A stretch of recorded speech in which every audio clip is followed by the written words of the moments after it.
Assalamualaikum warahmatullahi wabarakatuh. Salam sehat kawan Diska. Kembali lagi kita berjumpa di Info Sehat, informasi seputar kesehatan. Tentunya masih bersama kawan Diska. Hari Jumat berkah nih kawan Diska, tanggal 10 Oktober. Bagaimana kabarnya hari ini? Semoga kawan Diska selalu diberi kesehatan dan rezeki yang berkah dan juga barokah untuk keluarga kawan Diska di rumah. 10 Oktober nih kawan Diska diperingati sebagai Hari Kesehatan Jiwa Sedunia nih, HKJS nih. Nah, setiap tanggal 10 Oktober di setiap tahunnya nih. Nah, telah hadir di studio kawan Diska Dr. Gigi Trihari Wahyuning Tias. Beliau adalah subkoordinator pengelolaan pelayanan kesehatan usia produktif, usia lanjut, jiwa dan juga nafsa Dinas Kesehatan Pengendalian Penduduk dan Keluarga Berencana Kota Madiun. Nah, nanti akan kita bahas nih tentang jiwa dan juga mental nih. Nah, ini kawan Diska yang jiwanya sedang goyah, mentalnya sedang ada masalah, nanti langsung bisa tulis di kolom komentar nih, langsung jawab dengan ahlinya. Nah, ini kita sapa dulu narasumber kita nih kawan Diska.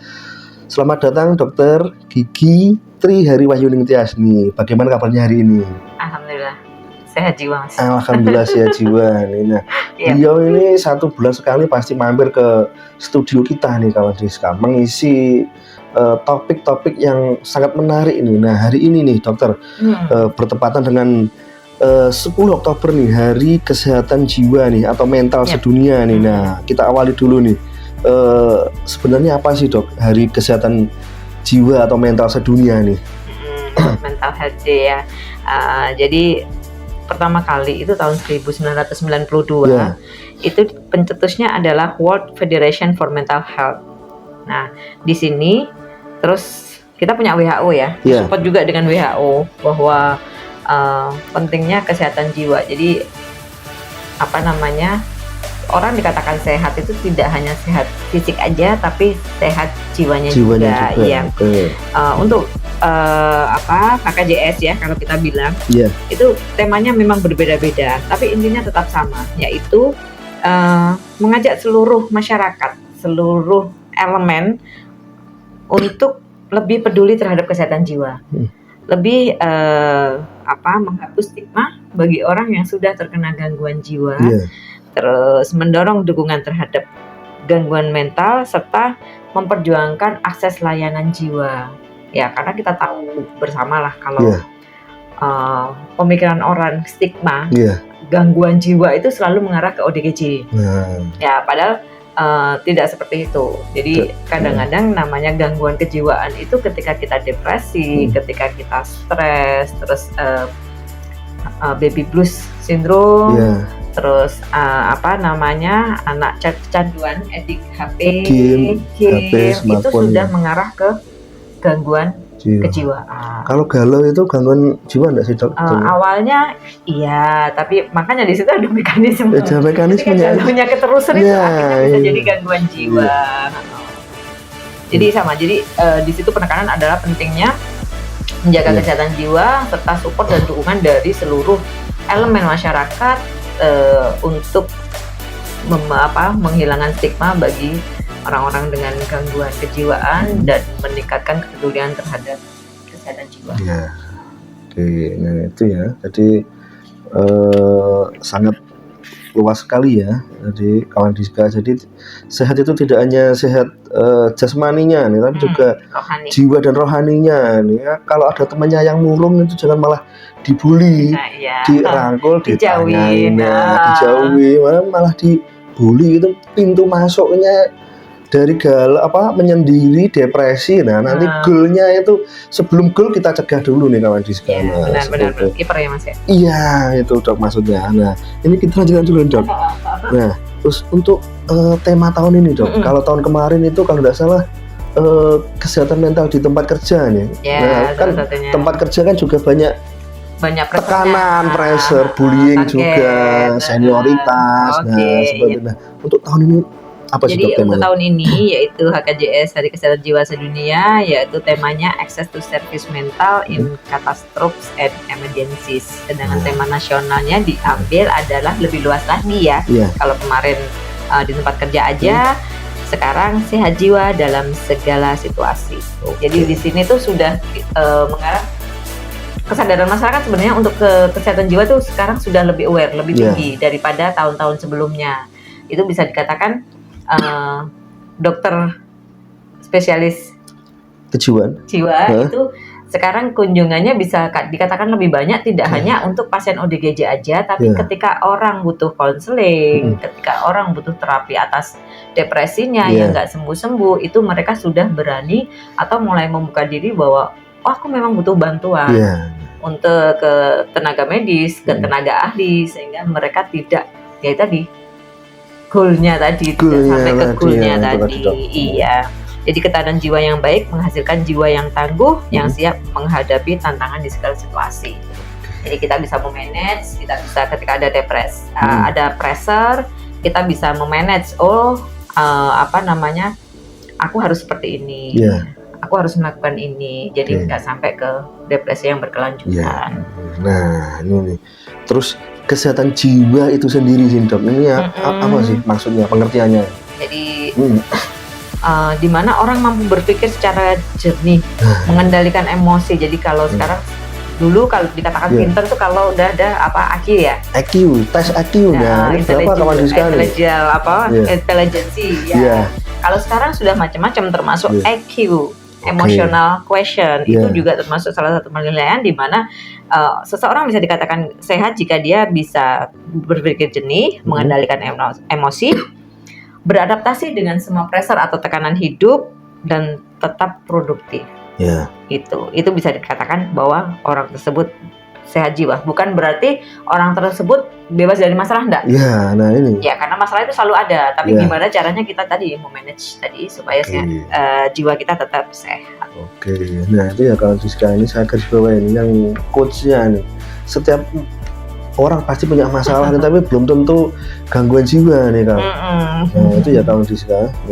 Kalau di tadi dokter sempat menyinggung dokter spesialis jiwa nih. Kalau di puskesmas juga sudah ada psikolog klinis ya dok ya? Nah ini ada, apakah juga misalkan saya nih timbang ke rumah sakit, apakah bisa ke puskesmas nih dok? Konsultasi seperti itu. Jadi kalau konseling, kalau psikolog itu ranahnya mereka memberikan edukasi, konseling, terus caranya ada media curhat sehingga diarahkan pasien itu bisa, atau seseorang tuh bisa mengambil keputusannya sendiri. Jadi mereka lebih cenderung tidak mengarahkan, dilihat dulu dari hasil konselingnya dengan curhatan dengan psikolog itu. Ketika mereka mampu mengambil keputusannya sendiri, itu sudah berarti progresnya bagus. Tapi memang kalau nggak beberapa kali pertemuan nggak dapet, ya psikolog mencoba untuk memberikan kesimpulan dan sebagainya. Balik lagi, kalau tetap nggak dapet, akhirnya harus membutuhkan obat. Jadi bedanya psikolog dengan psikiatri, kalau psikolog itu media konseling tanpa bisa memberikan obat, memang banyak cara terapinya ya, ada beberapa metode gitu. Sedangkan kalau sudah membutuhkan obat, ranahnya di psikiatri atau spesialis jiwa. Jadi di puskesmas sekota Madiun sudah ada dok ya? Kalau sekota belum, tapi satu kecamatan sudah ada perwakilan satu. Di Puskesmas Tawangrejo untuk Kecamatan Karto, Puskesmas Manguarjo untuk Kecamatan Manguarjo, sama Puskesmas Dembangan untuk Kecamatan Taman. Jadi monggo.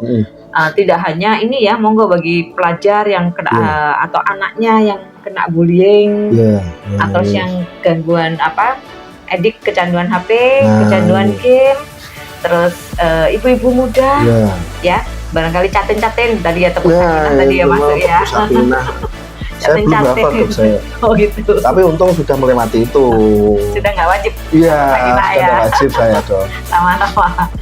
Itu terus biasanya ibu yang baru melahirkan, baby blues syndrome, itu monggo bisa ke ke psikolog kita yang ada di puskesmas, termasuk Nyon Sewu lansia, barangkali yang orang-orang yang baru purna, terkena post power syndrome yang biasanya aktivitas jadi tidak ada aktivitas, monggo kalau pengen curhat bisa ke puskesmas. Jadi meminimalkan itu menjadi depresi yang berkelanjutan. Nah ini sekarang nih tantangannya di masyarakat nih dok, dalam kesehatan jiwa ini seperti apa nih? Kan biasanya yang sudah dokteran spill tadi ini, care-nya masyarakat terhadap gangguan jiwa nih, kan stigma yang kurang baik nih. Nah, ini seperti apa nih tantangannya nih? Jadi stigma masyarakat yang memang masih kuat terhadap para pasien dengan gangguan jiwa itu yang memang harus kita kelola lagi, kita manajemen lagi sehingga tidak ada stigma di antara kita, Kalau untuk kesadaran masyarakat, alhamdulillah sudah mulai ada peningkatan, Mas. Tadi dengan buktinya psikiatri yang sudah mulai laris, ya psikolog juga sudah mulai banyak yang berdatangan. Sedangkan untuk stigma itu masih jadi PR kita bersama, karena dengan adanya stigma negatif bagi penyandang gangguan jiwa berat itu malah tidak mensupport untuk proses penyembuhan. Karena gangguan jiwa berat ODGJ itu lebih mengarah ke adanya gangguan neurotransmitter di otak. Dan itu memang harus minum obat secara rutin untuk menstabilkan neurotransmitternya tadi supaya dia tetap stabil. Kalau gangguan jiwa berat, Dok, di Kota Madiun sudah tidak ada ya, Dok, di Pasung seperti itu ya, Dok, ya, kasus-kasus untuk gangguan jiwa berat nih? Alhamdulillah untuk Kota Madiun kita sebenarnya sudah bebas pasung sejak saya pegang mulai jiwa itu 2020 itu sudah tidak ada pasung, karena kita sudah zero pasung ya. Tapi untuk ODGJ kita juga masih ada ODGJ berat kasarannya, dan beberapa itu yang sudah stabil juga. Dan nanti ke depan ini sedikit juga ya, Mas ya. Ke depan Kota Madiun ditunjuk juga untuk mendegani program dari provinsi, Wellbeing and Happiness Service. Nah, itu nanti well-being ya. Jadi nanti dibuka semacam inian psikolog. Jadi untuk curhat online dan offline disediakan psikolog juga, ada adminnya untuk ini di wilayah Bakorwil Kota Madiun. Di Bakorwil Madiun maksud saya. Jadi bisa mendegani kabupaten terus Ponorogo, Magetan, Ngawi dan sekitarnya. Jadi itu insya Allah tahun depan akan dilaunching. Di mana? Di Kota Madiun. Sedangkan untuk yang tahun ini provinsi launchingnya tadi di Malang. Di Malang, Nah, kita lanjutkan dulu nih, dokter nih. Nah, sekarang kan tadi awal mulanya nih, Dok, dari galau, depresi, stres. Nah, ini dampaknya untuk kesehatan jiwa nih seperti apa nih? Jadi tadi ya kita bilang stres, depresi, stresor tinggi, dibiarkan tanpa penanganan, terus kita tidak bisa memanage itu bisa akan mempengaruhi perubahan tingkah laku, emosi, bahkan fisik ya. Jadi kadang-kadang ketika mereka menyendiri, otomatis nggak mau makan dan sebagainya, otomatis fisiknya juga akan menurun. Jangka panjangnya bisa berkembang menjadi gangguan kecemasan. Jika ini tidak diatasin lagi, itu bisa mengarah ke gangguan jiwa berat, psikosis, schizofren. Jadi memang banyak kasus ya. Kemungkinan karena beban yang terlalu berat, mereka tidak bisa cerita, manajemennya belum maksimal juga untuk mengatasi masalah-masalah kehidupan, akhirnya mereka menjadi ODGJ tadi. Oleng dong ibaratnya. Nah, jadi oleng ya kawan Diska ya, ini paling tidak setiap manusia, setiap orang itu karena makhluk sosial, Dok, ya, harus punya bestie, satu teman untuk curhat nih. Bisa bapak ibunya atau teman dekatnya, suami atau istrinya, jangan lupa. Suami atau istri pasangannya. Kalau belum menikah ya teman dekatnya. Nah, seperti itu. Jangan disimpan sendiri, kawan Diska. Curhat sekali-sekali. Curhat yuk gitu. Curhat yuk. Seperti itu. Tapi nanti kalau curhat takutnya masalahnya malah menyebar, itu seperti apa, Dok? Ya curhatnya sama yang tadi disebutkan. Yang dipercaya nih, kawan Diska. Jadi karena tembok aja itu sudah bisa telinga katanya, Dok. Kita lanjutkan dulu nih, Dokter Nina. Untuk tanda-tandanya sekarang nih yang mengalami gangguan jiwa nih seperti apa nih? Yang pasti tanda awalnya itu dia pasti menyendiri, ada perubahan perilaku ya. Bisa yang semula aktif jadi dia mengurung diri, menyendiri, keluar dari lingkup sosialnya, terus suasana hatinya tidak atau emosinya tidak stabil, terus dia tidak berminat dengan apa-apa yang dulu diminatinya. Yang sering banyak itu adalah sulit tidur.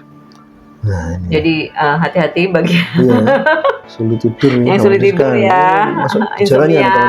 Itu salah satu sih. Jadi memang ketika kita merasakan aku kok berubah gini ya, aku kok mudah marah ya, aku kok susah tidur, mudah capek dan segeranya kita minimal harus introspeksi diri.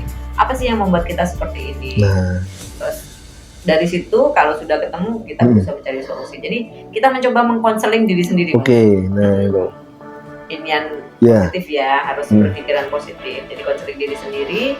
Nah, tapi ketika kita sudah nggak bisa mengkonseling diri sendiri, ya monggo. Nah, curhat yuk tadi lah, itu tadi. Bisa curhat, kalau nggak ini lagi monggo bisa ke psikolog. Ke psikolog, puskesmas tadi yang sudah disebutkan ada, tadi. Ke rumah sakit juga bisa dong ya? Rumah sakit ada, rumah sakit di sini di Sudono ada, rumah sakit Paru ada, Paru Mangwarjo. Insya Allah Sogatan juga sudah ada psikolog klinisnya. Nah tadi gejalanya sudah, sekarang kita lanjutkan nih untuk menjaga kesehatan jiwa nih dok. Kan ini sudah, saya kan misalnya masih terjaga nih jiwa saya nih. Nah untuk tetap menjaga kewarasan atau kesehatan jiwa nih seperti apa nih dok? Supaya tidak mengarah. Kalau PTM itu kan punya jargon cerdik ya, Mas ya. Kalau untuk kesehatan jiwa itu jargonnya ceria. Ceria. Jadi C-nya itu cerdas intelektual, emosional, dan spiritual. Makanya tadi nggak cuma IQ aja, tapi IQ dan SQ-nya. Terus empati. E itu empati dalam berkomunikasi. Jadi komunikasinya efektif. Kalau memang butuh curhat dia cerita dan sebagainya. Terus R-nya rajin beribadah. I-nya interaksi yang bermanfaat bagi kehidupan. Jadi jangan introvert banget. Ini menyendiri. Menyendiri aja, nggak punya teman ya udah enjoy aja kayak gitu. Nah itu mulai agak membuka diri supaya kita bisa bersosialisasi. Terus A-nya asah, asih, asuh untuk tumbuh kembang dalam keluarga dan masyarakat. Jadi dari kita sebagai makhluk sosial kita harus bisa bersosialisasi supaya tidak dianggap karena akhirnya nanti mengarah ke bullying juga. Karena bertetangga apalagi seperti itu ya kawan juga samarkan sejawat, sama itu jangan merasa sepi dalam keramaian. Nah seperti itu, masih merasa sepi, jangan HP-an aja seperti itu. Nah kalau ngopi tapi pegang HP semua. Nah seberapa beberapa menit HP-nya diletakkan. Ngobrol langsung kan lebih mengena ya dokter ya. Kalau kami ada anjuran untuk di keluarga, penguatan di keluarga. Jadi ada fase-fase di mana ketika kita makan bersama, keluar sama keluarga, ada peraturan yang tidak boleh main HP ketika makan apa-apa, karena itu memang dampaknya sangat luar biasa. Di situ anak bisa cerita, anak bisa minimal mereka bercerita. Di sekolahnya, di lingkungannya. Bagi ibu-ibu yang antar jemput anak itu juga bisa. Kalau saya dulu suka ketika antar jemput anak itu saya suka mendali. Mendali mereka untuk tadi ngapain di sekolah, gurunya gimana, pelajarannya apa. Walaupun itu sebenarnya sepele, tapi pembiasaan itu akhirnya anak tuh juga terbiasa akan bercerita kepada orang tua. Jadi minimal seandainya maknya stres barangkali jodoh kurang dan sebagainya. Itu minimal dengan ceritanya anak kita juga bisa agak ada hiburan sedikit dari situ. Jangan lupa olahraga ya. Nah ini olahraga pakai Strava. Nah seperti itu ya kawan sekalian. Jadi itu tadi salah satu peran keluarga ya dok ya. Salah satu peran keluarga. Itu ya kawan Diska. Aturan tidak tertulis nih kawan Diska. Makan bersama, gawe gadget smartphone diletakkan dulu. Nah, berawal dari situ, berawal dari curhat, ngobrol langsung. Tadi di sekolah ada kegiatan apa, ada masalah apa. Nah, masalah-masalah kecil jangan sampai menjadi besar. Nah, dipendam sendirian. Seperti itu. Nah, kita lanjutkan nih dokter. Untuk Kota Madiun sendiri nih dok, Dinas Kesehatan untuk program kesehatan jiwa nih. 2025 ini seperti apa nih? Apakah sudah di luar kegiatan rutin, Dok? Apakah sudah ada untuk mendukung program jiwa ini lebih lanjut nih? Oke, jadi kita punya penata laksanaan kasus ODGJ. Yeah. Jadi kami mengundang dokter spesialis jiwa datang ke puskesmas untuk kasarannya bersosialisasi, terus mereka juga memberikan pengobatan di puskesmas yang nanti akan diteruskan oleh teman-teman di puskesmas. Ya, mulai dari edukasi, terus cara perawatan diri, terus obat-obatan. Itu dalam binaan puskesmas. Terus yang kedua, kita punya Jambore Jiwa. Ini sebagai salah satu apresiasi kita lah, bahwa termasuk dalam peringatan HKJS ini, yaitu Jambore Jiwa yang insya Allah akan dilaksanakan 29 Oktober nanti. Nah, di situ pesertanya adalah, jadi jangan dikira Jambore itu kayak Jambore Posyandu yang kader-kader yang luar biasa, yang pintar dan sebagainya. Tapi di acara Jambore Jiwa itu nanti kita lebih mengarah ke happy aja, terus sama pendidikan bahwa ODGJ yang stabil itu bisa juga mereka produktif. Jadi skill dari teman-teman puskesmas tadi itu kemarin ada yang desainer, desain grafis, jadi dia sampai bisa menang lomba. Dan ada sertifikatnya juga. Dan itu nanti tiap puskesmas saya minta untuk mengirimkan minimal 1 untuk lomba kreasi. Nah, di situ dilihat kreativitas dari ODGJ yang stabil ya, yang kita minta yang stabil ya. Ada yang jadi tukang pijat, ada yang jadi tukang parkir, ada yang bisa nyanyi dan mereka ngamen, itu ada juga di situ. Tapi ini tetap butuh support dari keluarga dan lingkungan. Support sistemnya. Stigma tadi, iya. Jadi dari lingkungan apalagi ketika mereka sudah stabil, stigma negatif walaupun terlontar sedikit itu bisa membuat mereka break lagi, down lagi, jatuh lagi. Terus mereka juga sudah sadar ketika aku butuh obat ini, ya aku sudah mulai agak oleng gitu. Jadi ini yang terbaru kemarin, pasien stabil kami itu udah berobat dan minta ke kamar ke karena mungkin padahal dia katanya sudah stabil, tapi intinya dia sudah bisa merasakan bahwa aku ini harus aku harus dia sudah bisa merasakan dan mengerti dirinya, warning dirinya, alarm tubuhnya sebelum dia kambuh. Itu salah satu output dari program kesehatan jiwa sendiri. Terus kami juga punya TPKJM. TPKJM itu tim pembina kesehatan jiwa tingkat kota. Di sini ada lintas sektor, mulai dari Dinsos, terus Disnaker, terus sekolah-sekolah juga, supaya memasukkan atau aware terhadap khususnya ODGJ ya, khususnya ODGJ, supaya mereka tetap stabil dan support sistemnya bagus. Terus untuk Dinsos, jadi ada beberapa PKH ODGJ kami yang memang kami ajukan untuk penerimaan PKH, bantuan sosial yang dipegang teman-teman dari dinas sosial. Terus kalau yang ini screening kesehatan jiwa itu mulai dari anak-anak balita sampai lansia. Ya, jadi dari situ kita bisa mendeteksi secara awal ini pasien mengalami ada sedikit gangguan atau enggak, atau mengarah ke gangguan atau enggak. Realnya ya Mas ya. Yang kami buka CKG. Jadi ini CKG, ya. Kami buka CKG di ngamen gitu, di lapangan gitu ya. Itu kami memang sekarang mencoba menyediakan plus psikolog tadi. Kami tawarkan ke masyarakat, barangkali pengen konsultasi dengan psikolog, monggo, walaupun di tempat terbuka, it's okay ya. Dan ada 12 kemarin yang periksa itu kurang lebih, atau yang konseling itu 12 orang. 12 orang yang memang saya mau konseling gitu. Mulai dia cerita curhat dari keluarga, masalah apa udah ini. Ternyata dari situ 7 itu sudah mengarah ke gangguan kejiwaan. Jadi ini kasarnya yang mau ya, karena kita nggak memaksakan mau konseling atau enggak, kan memang nggak bisa. Jadi kita tawarkan, monggo kalau yang mau konseling bisa ke psikolog kami. Nah, itu yang katanya daftar itu 12, 7 itu 7, kan mengarah ke gangguan. Jadi kalau yang 7 tadi akhirnya dirujuklah ke puskesmas untuk konseling lanjutan. Konseling lebih lanjut nih. Iya, jadi nggak cukup sekali aja, tapi dia ternyata membutuhkan beberapa kali kunjungan.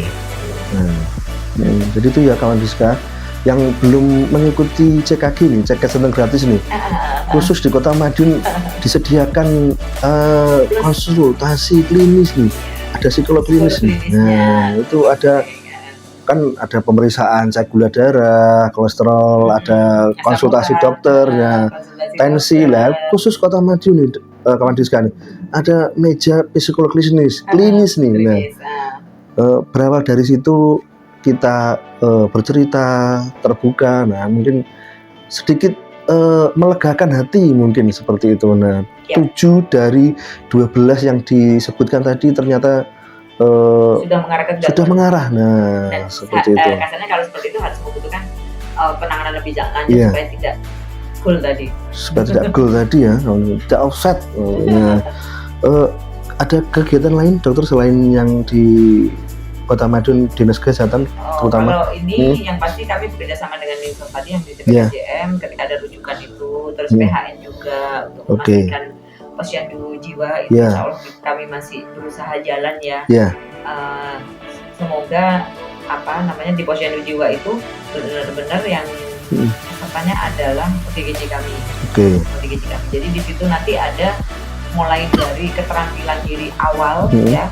Selain pemeriksaan kesehatan, mereka juga akan mendapatkan dilihat ini sampai ODGJ yang benar-benar belum stabil, itu nanti diajarin cara mereka mandi, ganti baju, merawat dirinya dulu nih, perawatan dirinya dengan ini. Terus habis itu kalau memang sudah advance dan bagus ya, itu nanti bisa diajarin untuk membuat keterampilan-keterampilan yang sekiranya bisa dijual atau mempunyai nilai jual. Nilai ekonomisnya nih kawan Diska ya. Sehingga mereka tidak tergantung pada orang lain dan tidak menjadi beban keluarga. Nah, jadi 2025 itu tidak menjadi kontennya Pak Purnomo polisi baik itu sudah prestasi kawan Diska ya. Karena tekanan hidupnya itu dari sana sini, kanan kiri depan belakang. Nah, jadi mekanisme coping kita itu harus sip. Harus kuat juga. Nah di Kota Madiun juga pelayanannya sudah disediakan semua nih kawan Diska nih, di CKG, di puskesmas, setiap satu kecamatan satu puskesmas sudah ada, di rumah sakit juga sudah ada. Nah seperti ini, jadi tidak ada alasan untuk tidak bercerita, tidak curhat nih. Nah kalau dipendam sendiri nanti lebih mendalam nih. Nah seperti itu ya. Ada pertanyaan Kak Admin? Tidak ada pertanyaan nih. Nah mungkin terakhir nih Dokter Gigi Wahyuni, nah untuk pesannya nih kawan Diska nih dalam memperingati Hari Kesehatan Jiwa nih, khususnya tahun 2025 nih dan Kota Madiun nih, seperti apa nih? Merawat jiwa, menjaga harapan. Jadi badai berlalu, jiwa pulih kembali. Jangan lupa dengan ceria. Masalah boleh berlalu deh. Lupa saya dok tadi. Badai berlalu. Jiwa boleh kembali. Ini jadi, setelah badai masih ada, setelah hujan masih ada pelangi gitu loh maksudnya. Jadi yang tersirat ini artinya terlalu dalam. Ini saya mau memahami, nanti konsul dulu dokter ini. Jadi itu ya kawan Diska, pesannya sangat inspiratif sekali, dan jangan lupakan yang ceria tadi nih, cerdas, emosional, spiritual. E-nya empati, R-nya religius dan beribadah, I-nya interaksi, A-nya asih, asih asuh. Nah seperti itu. Itu diamalkan, di hati diresapin, dihayati, sama curhat dengan keluarga, lingkungan. Insya Allah kehidupan kita akan lebih indah dengan jiwa yang sehat, dengan jiwa yang kuat, jangan jiwa yang bersedih ya kawan Diska. Nah seperti itu. Terima kasih Dokter Gigi Wahyu atas sharingnya, ilmunya. Ini nanti kelihatannya saya perlu konsul juga nih. Kalau Dinas Kesehatan ke Dokter Gigi Wahyu langsung ya dok ya? Bisa ya, Dok? Bisa nanti segera kita rujuk ya. Dirujuk nanti. Sudah lampu kuning bagi saya nih. Nah, semoga di lain kesempatan topik yang lebih menarik lagi untuk Dr. Gigi Wahyu. Salam sehat untuk Dr. Gigi Wahyu. Baik, terima kasih kawan Diska. Itu tadi obrolan dan diskusi kita tentang Hari Kesehatan Jiwa Sedunia tahun 2025.